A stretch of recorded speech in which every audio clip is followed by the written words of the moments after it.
Hey guys, welcome back to TechMan. Today, let me show you how to set up session indicator on TradingView.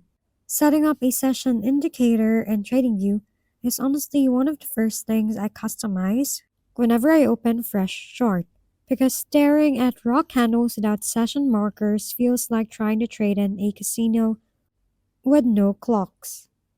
What you want to do first is open the chart you'll be working on, then head to the indicators button at the top of the screen. From there, search for sessions, and you'll usually see multiple options, including built-in session tools and community-made indicators. I personally like using sessions on chart because it cleanly separates market sessions without turning the chart into rainbow spaghetti. Once you click the indicator, it gets added immediately to the chart, and you can open its settings by pressing the little gear icon beside the indicator name.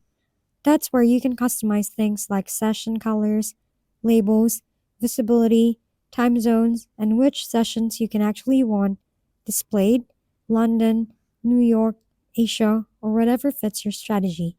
I usually tweak the colors first because the default settings sometimes look like a highlighter pack exploded on the screen. After adjusting everything to your preference, press OK, and the session zones will stay directly on your chart, making it way easier to track volatility, market opens, and those moments where price suddenly starts moving, like it drunk three energy drinks at once. If we've been helpful, kindly give us a thumbs up, and don't forget to hit the subscribe and bell button for more contents. For any questions and suggestions, comment down below.